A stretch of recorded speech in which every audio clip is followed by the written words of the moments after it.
This podcast is supported by listeners like you. We're grateful for your tax-deductible donation at newthoughtphilly.org or the link in the episode description.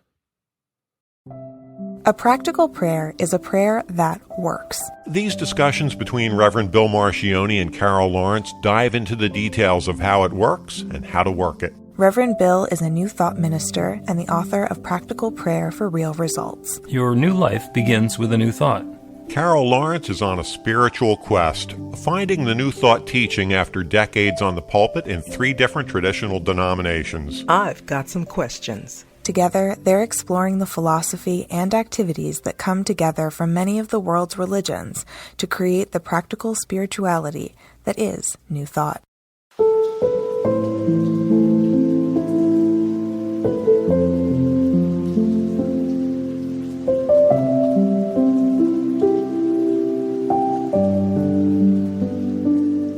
Welcome to the Practical Prayer Podcast. I'm Carol, here with Reverend Dr. Bill Marcioni. Looking forward to a very, very entertaining and uplifting and insightful conversation today. And I intentionally did not let you go into the details of it before we started the episode. And I specifically did not give any of my opinions because I have a feeling this is going to boomerang in several different directions. All I know is it's about abundance somehow. Yeah. Abundance is the word that goes around, everybody wants abundance. And we talked about this a couple of weeks ago, and you explained it in such a way that it was really a powerful, eye-opening experience in the discussion. We talked about God is abundance, and in short, what we do is pull from the abundance. This is my, my interpretation of it. Abundance is everywhere. It's everything. And you can see it in nature and all of that business. We know that.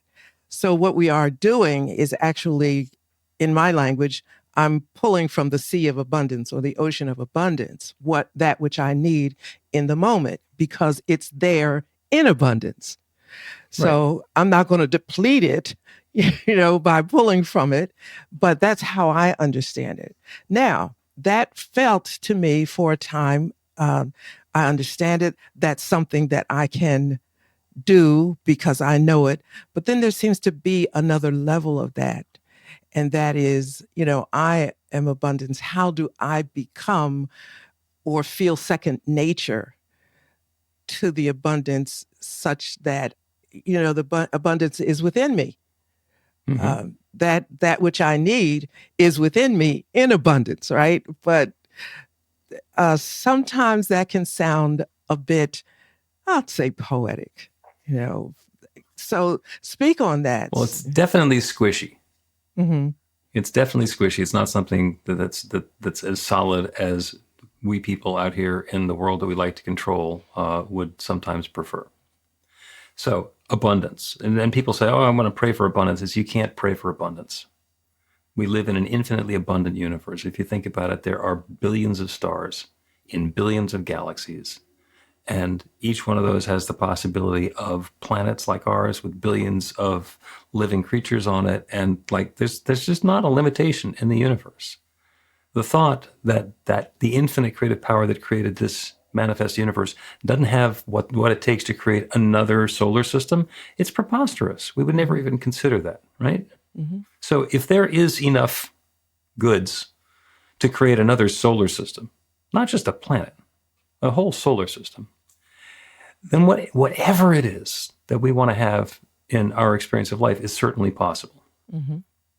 Now, that doesn't mean it's going to show up instantaneously just because we recognize the infinite, abundant nature of the universe. What that means is anything is possible. That abundance is everything, everywhere, everyone. And kind of got to remind ourselves sometimes it's not true that the universe is infinitely abundant except for the 3 feet around me. So we're not separate from that abundance. It is available. So then the immediate next question is, well, then how come I'm sometimes concerned about not having enough? And that has nothing to do with the abundant nature of the universe. That happens to do with the current state of distribution of the stuff, especially the stuff that we think that we want. If I want something and I don't have it right now, it's not because of abundance. It is because the experience of lack that I'm having has shown up out of that infinite abundance. Mm-hmm. The word that we would use for our own experience of abundance is prosperity. Because great line by the comic and philosopher Stephen Wright, who said, "You can't have everything. Where would you put it?" And it's true. Everything is there. Some of it we have access to, some of it we have ownership of, some of it we have control of, some of it we can manage in our own way. But it's all there. Mm-hmm. It's all there. So the spiritual practice and the practice of activating our experience of abundance, of not of abundance, but of being participants in this abundant universe, is to get into the groove of enoughness, to have the supply that we're seeking, to have that balance between what we want to experience and what we do experience. Mm-hmm. Does that change the question? No, because that's I think on a practical level is what I'm feeling for me, and I'm assuming that others feel the same way. How do I live this? And I'm a big mindset person. So what I thought after you explained it, I said, okay, all right, I haven't been correct. I'm not upset, but I got it now. And it makes perfect sense. So it's a fit, right? I got this. Mm-hmm. But how then do I live this? And I had to make it very personal in terms of I have to think a certain way. I have to do a mind shift a certain way or to a certain something in order for that thing to come alive in my life. Mm-hmm. And there are more spiritual terms than that, more better terms. But in reality, I'm thinking, okay, how do I make this come alive in my life? How do I need to think about this? There are certain things that I need. And I just, and I stopped worrying about it. Mm-hmm. I said, all I have is what I've got. Not just what I have that I can touch and feel, but all I have to work with is what is inside of me. So Mm-hmm. put it to work. And there's a book called The Richest Man in Babylon. Mm-hmm. And it's an incredible book in terms of learning to budget and all that. And there's one little part in the book where he says, your money is like your kids. Give them an assignment, give them something to do. And I said, that's cool. I could do that. And I'll be darned if I didn't keep hassling my kids. Right? I just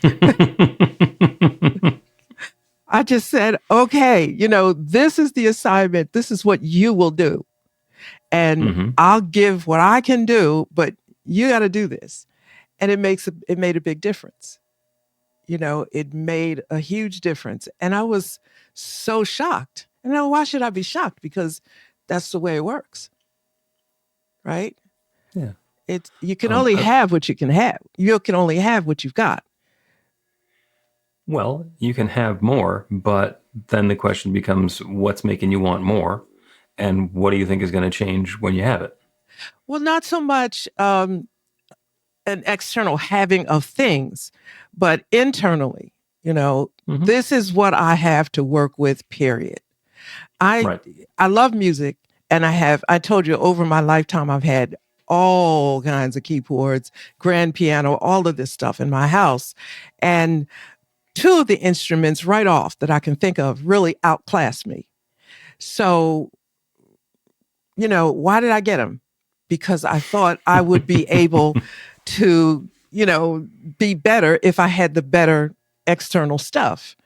But it really wasn't that at all. It was me.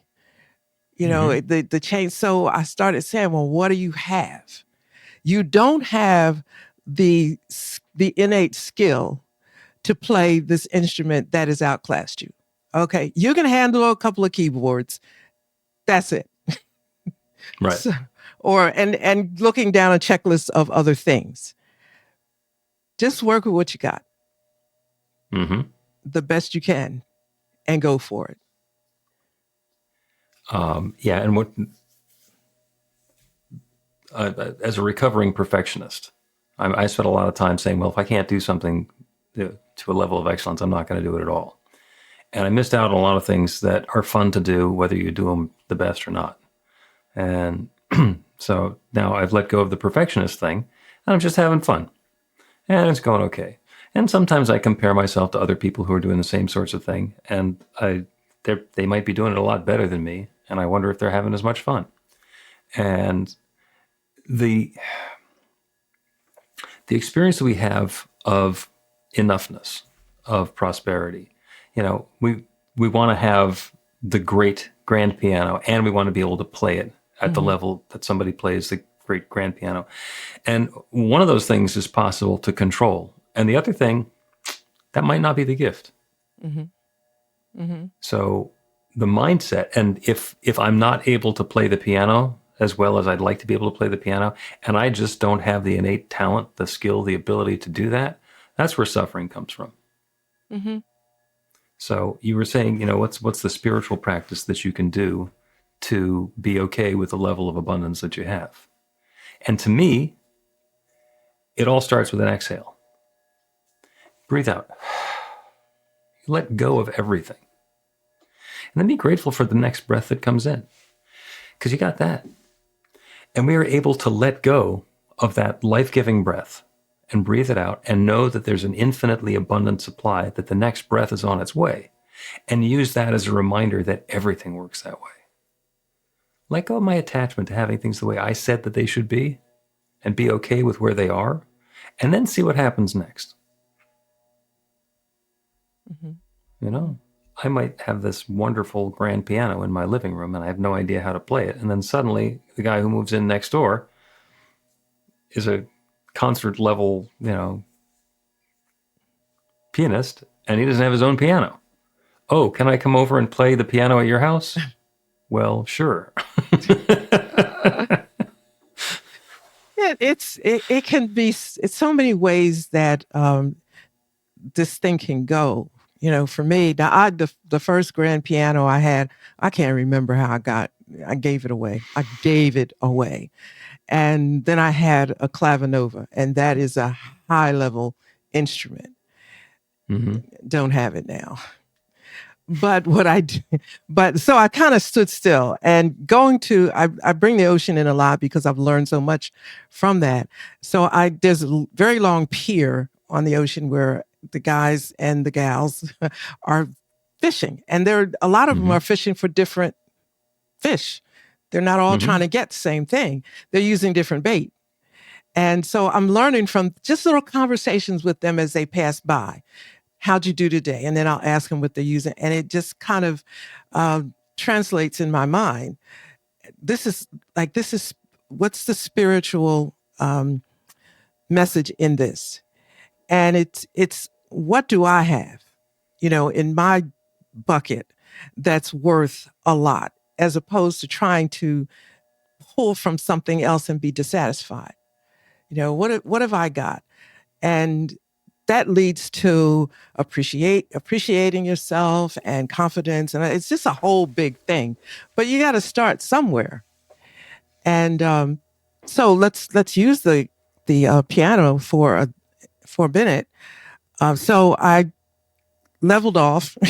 I don't have the the gloriously fancy clavinova anymore. And I was very happy not to have it because it belonged with someone else that could do, that really could do more with it than I could. But I do have a keyboard. I do have a very nice keyboard, and it's consistent with me. I can handle it. But it's where I am. It's not going to go anywhere. The whole, it's just, I'm happy with that. But then I looked at what else I do have and started appreciating that. And saying there is an abundance of that in me. Is there a problem why you're not interested in that? I mean, is it okay? Let me take a crack at that. And then abundance appeared. And I'm not talking about the normal idea of it being money and prosperity, but I'll just say abundance appeared. And I thought, how about that? It's How like about that? getting recognizing the different flavors of abundance and the different kinds and how it shows up. And there's more than you can't use it all, I don't think. I think every time I dip in, there's more there, much to my surprise. Yeah, that's pretty cool. Let's take a break. And actually, I'm going to invite the audience to answer this question while we're taking the break, which is, what does wealth mean to you? Learn to put practical prayer to work in your life. The steps are simple to learn and let you begin to get real results to create the life of your dreams immediately. Reverend Bill Marcione's widely acclaimed book, Practical Prayer for Real Results, gives you a clear summary of the New Thought principles behind practical prayer and the series of easy-to-understand steps found in the most effective prayers from religions and spiritual practices all over the world and throughout history. Practical prayer is not a replacement for your religion or practice. It's a technique to make the work you do in consciousness even more effective. The book includes 40 prayers on various topics that you can adapt as needed and use as your own. Practical Prayer for Real Results is available in paperback, Kindle, and audiobook on Amazon or at b-the-light.com. That's b-the-light.com.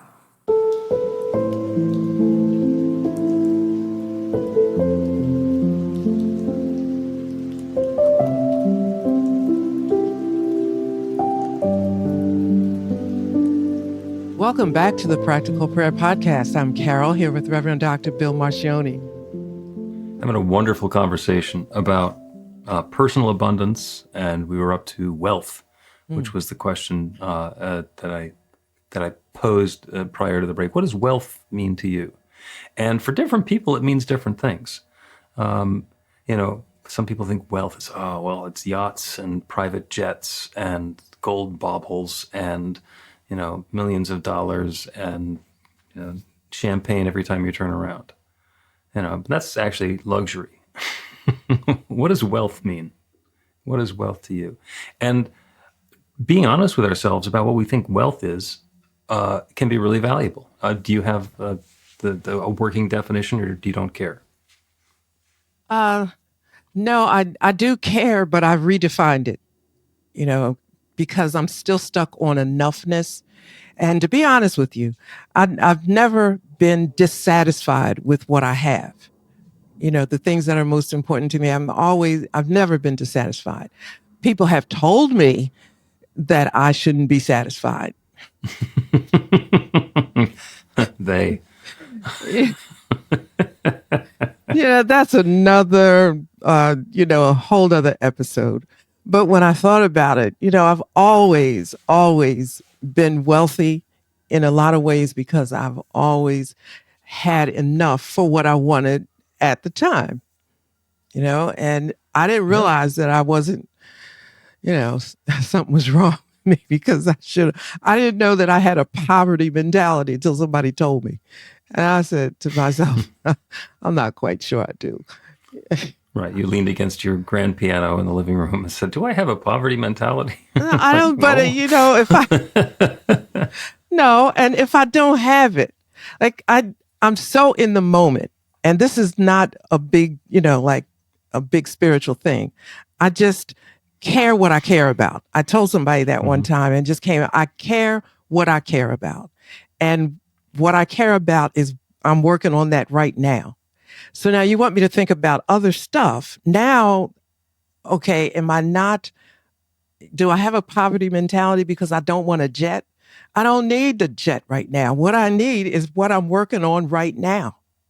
Mm-hmm. And that might mean nothing to you, but it means everything to me. So I do what the ascended masters tell us. Just don't talk about it. Just keep it to yourself. Just keep it to yourself. And a working definition of wealth is could be financial freedom, which is an experience of plenty, and it's when it comes to money, enough to spend, share, and save. Mm-hmm. And for some people, that's wealth. And my friend and colleague, Edwene Gaines, just an event with her a couple of weeks ago, who's been teaching prosperity issues for decades, was so impoverished she didn't have two nickels to rub together. And at this point in her life, as she describes it, she never has to look at another price tag. Mm-hmm. So if she wants something, she can buy it. And somewhere along the path in there is wealth and prosperity, that feeling of enoughness. The idea of lack of prosperity, or lack in any manner, lack of prosperity or poverty, is all about wanting the experience to be different than it is. Mm-hmm. So there are people in the United States who have very low incomes, and compared to people with very low incomes elsewhere in the world, they have a lot. But they're not comparing themselves to those people. They're comparing themselves to the other people who are in their city or their neighborhood. So it becomes a matter of perspective and framing. What is it that we're looking at? What are we comparing ourselves to?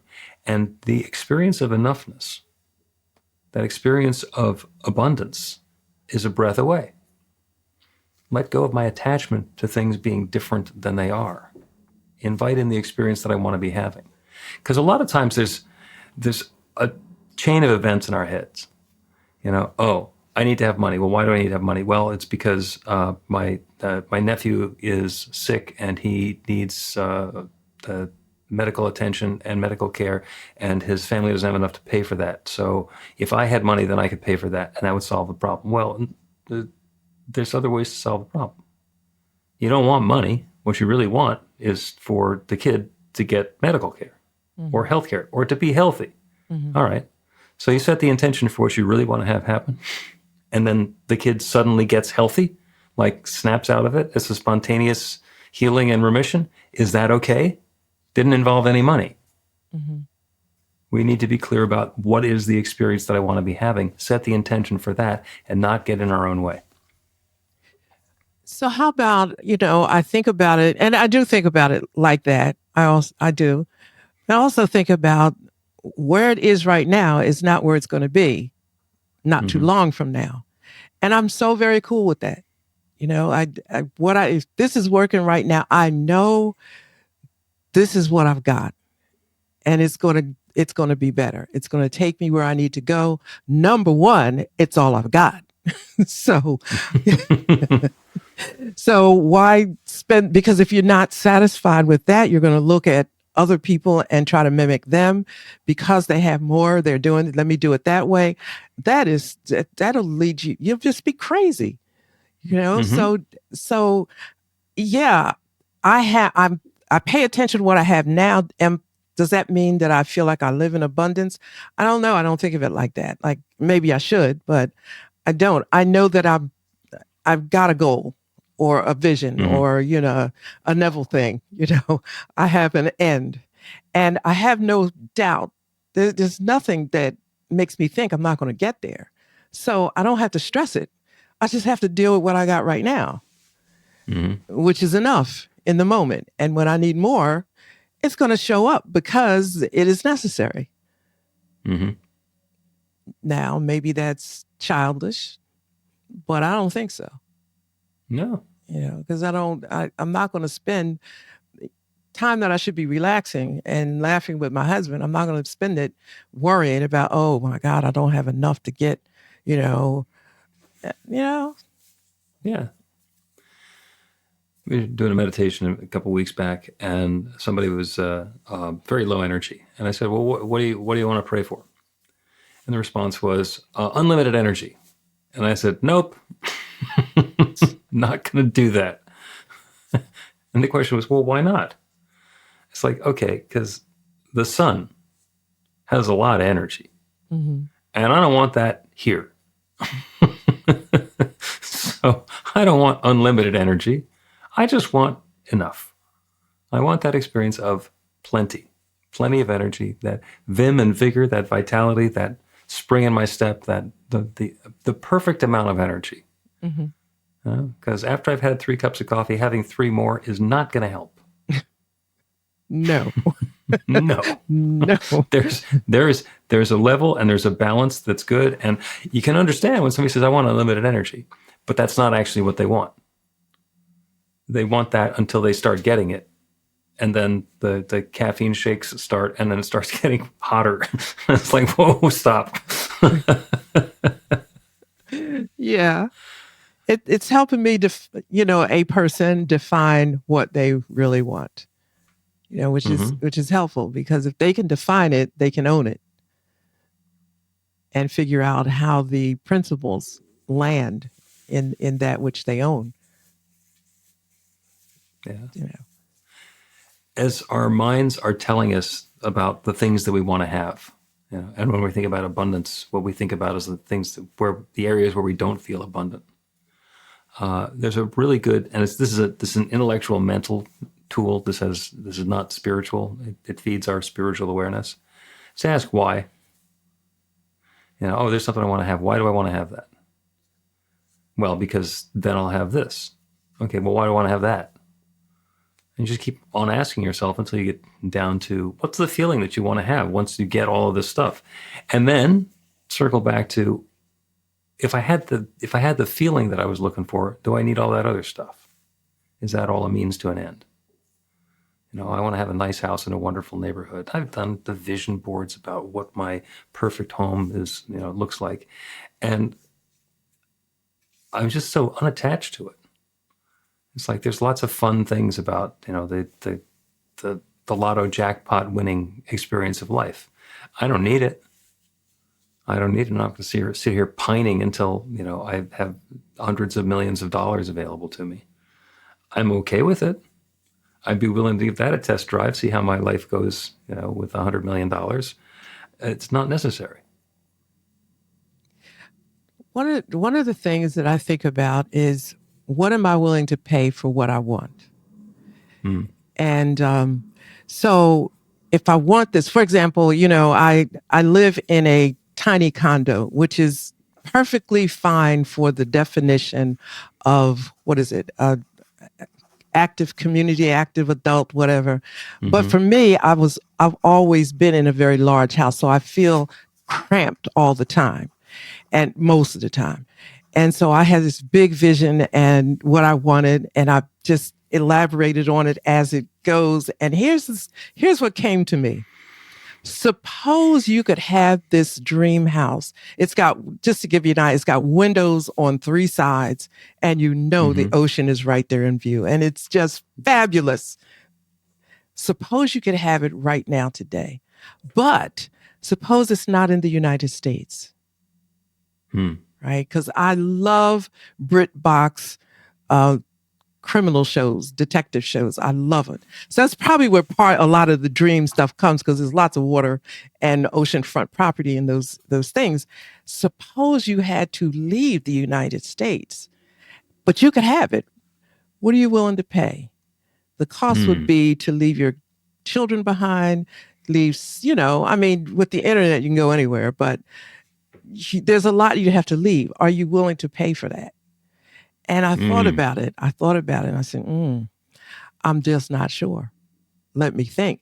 Now, maybe a year ago, I would have said absolutely not, because I'm all tangled up with my kids. But within the last year, I'm like letting them little knuckleheads go. And they'll be okay. And I'm thinking, okay, I might think about that. But as an example, nothing is free. It's going to cost you something. Even if it doesn't cost you money, it's going to cost you something. And that's, so I thought about it. I said, okay, it's not that I no longer would have this dream house, but I'm now aware of the possibility of what I might have to do to get it. Let me think about this. Because Ernest Holmes said that we pay for healing and transformation in spiritual coin.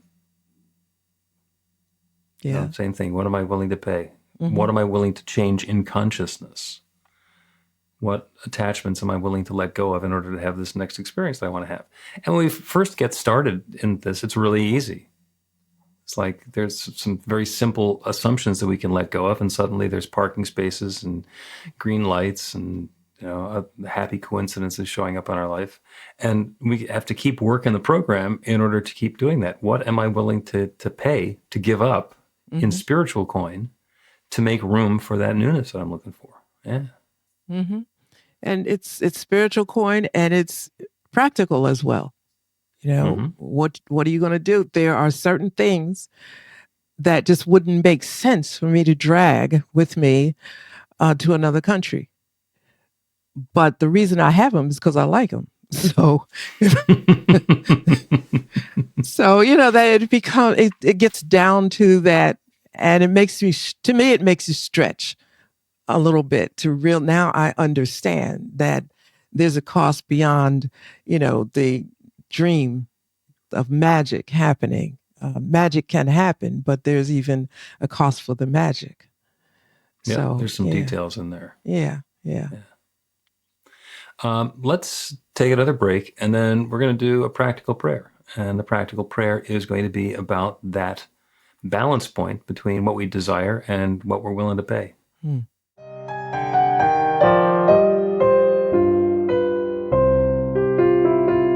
It's Reverend Bill letting you know that the Practical Prayer for Real Results class is now available on demand. That's right, you can take it at your own pace, anytime you want.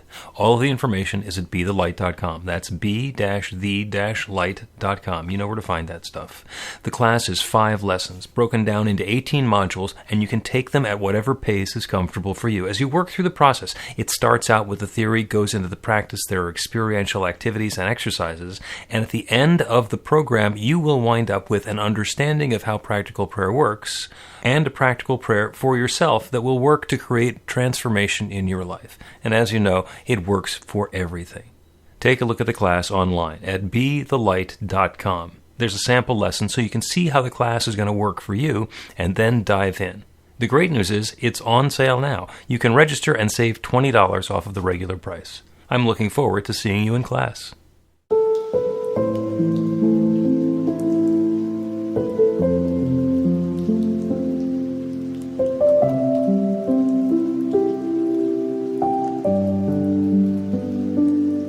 Welcome back to the Practical Prayer Podcast. I'm Carol, here with Reverend Bill Marcioni.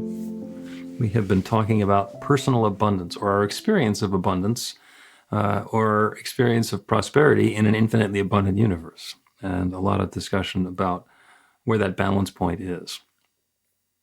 So we're going to do a prayer.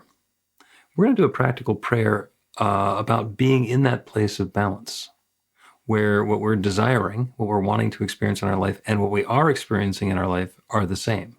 That is an experience of prosperity, and that's prosperity in our finances, that's prosperity in our health, in our relationships, in our comfort, because I don't need to remind you that when somebody strikes it rich and they've got tons and tons of money, but then they get diagnosed with a terminal disease, the money doesn't mean anything anymore. It's like, oh, whoa, I have to spend this quick and see if I can have some fun while I do it. There's plenty of room for difficulty and challenge in our life. And that experience that we're looking for, that experience of enoughness, of abundance, of sufficiency, is in all the areas of our life. So let's do a prayer on that.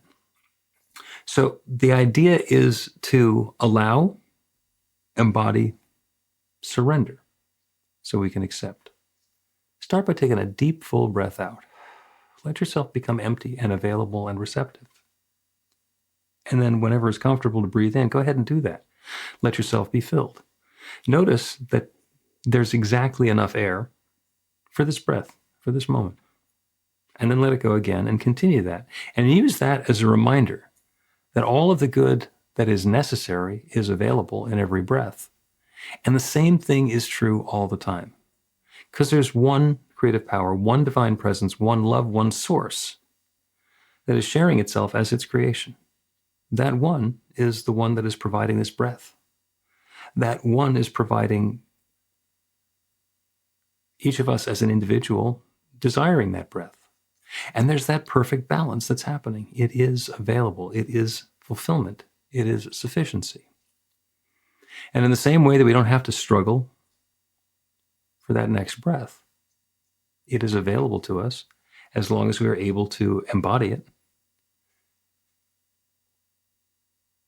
We get to be filled. And that infinite creative power that creates everything has in fact created each of us. It is creating this next moment as us now.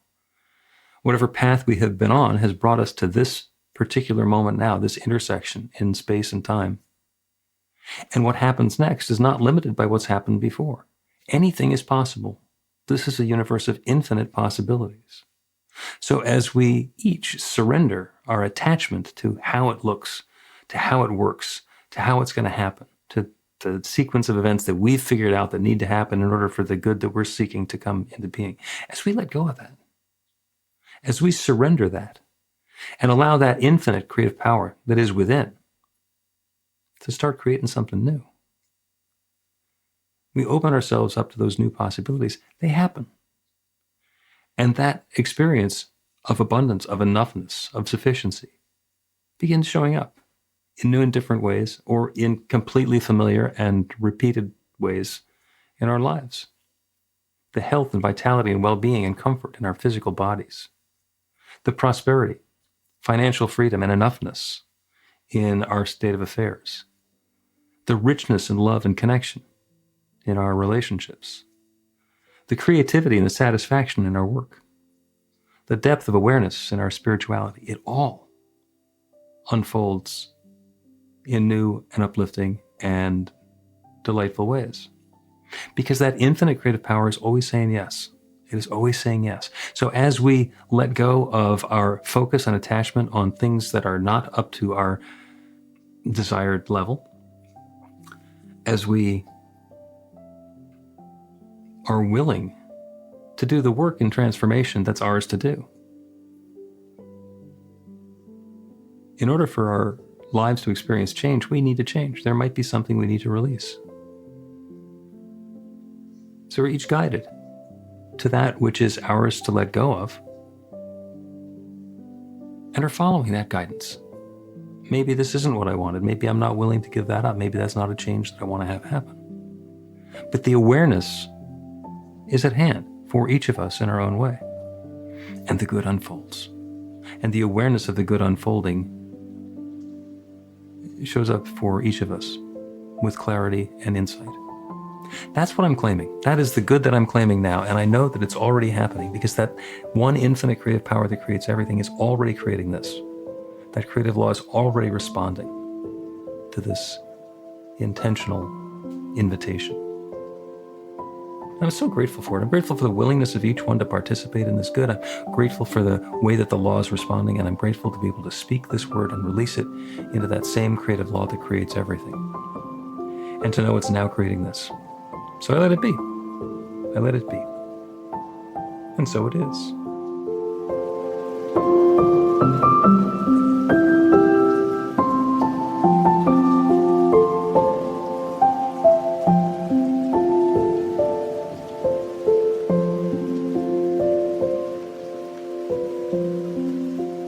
The Practical Prayer Podcast with Reverend Bill Marcioni and Carol Lawrence is a production of BeTheLight.com. be-the-light.com. Where you can find more information about practical prayer for real results. Our theme is by Music of Wisdom. You can learn about the spiritual community of New Thought Philadelphia with daily guided meditations, Weekly celebrations of spirit, and Reverend Bill's classes in practical spirituality at newthoughtphilly.org.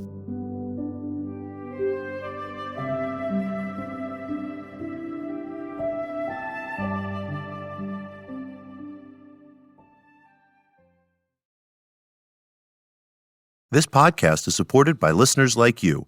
We're grateful for your tax-deductible donation at newthoughtphilly.org or the link in the episode description.